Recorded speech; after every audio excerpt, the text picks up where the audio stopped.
Salut l'équipe, on se retrouve pour une nouvelle vidéo. Avant de commencer, on m'a demandé plusieurs fois s'il fallait jouer tous les paris dont je parle dans les vidéos.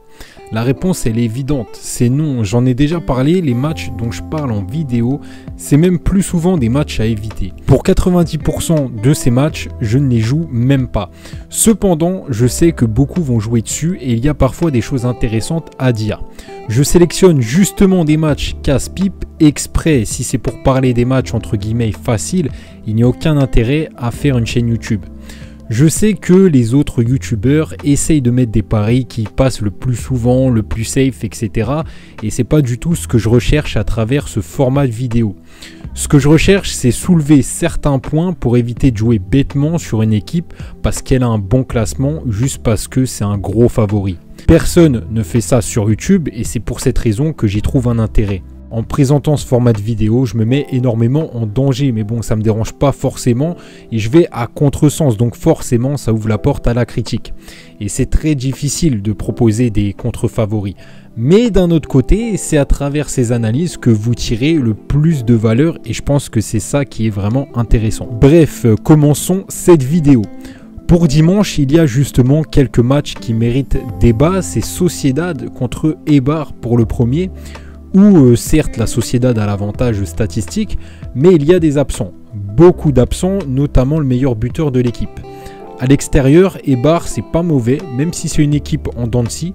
Du coup, je pense que la Sociedad n'est pas un pari safe. Justement, c'est le but de ces vidéos, expliquer pourquoi certains matchs ne sont pas aussi safe qu'on pourrait le croire. Du coup, ici, je pense que si la Sociedad gagne, il y a de fortes chances que ce ne soit que d'un but. Ensuite, il y a quelques matchs en Série A qui sont bien casse-gueule, même si je n'ai pas de grande confiance sur ces surprises, ça mérite d'être soulevé.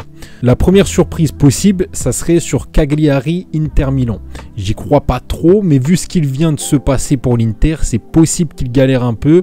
C'est clairement une très grosse surprise de les voir se faire éliminer à ce stade de la Ligue des Champions. L'heure du match n'est pas top non plus, donc pourquoi pas une simple petite victoire de 1 but de la part de l'Inter et un match peut-être plus difficile que ce qu'on l'attendrait pour eux.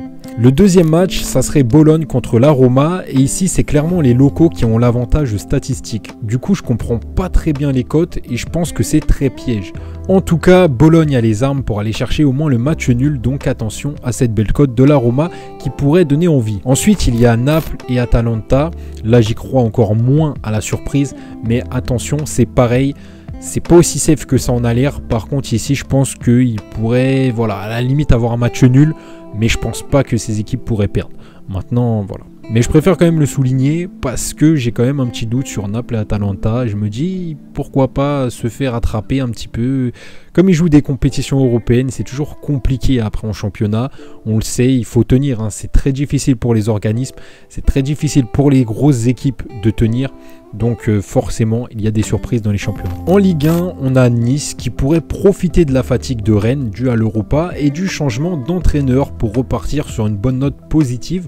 En plus à domicile, donc ce serait clairement intéressant pour eux. Alors ici, pareil, sur Rennes, rien de safe. Ensuite, en Première Ligue, il y a Leicester qui pourrait se faire accrocher.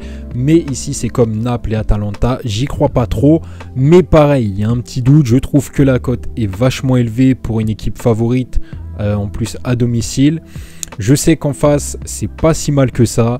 Donc, bon, franchement, ici, voilà, il pourrait y avoir une petite douille, un petit truc qui se cache derrière ce match.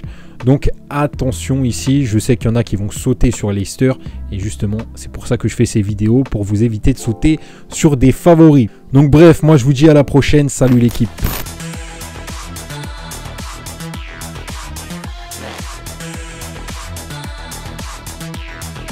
Evolution.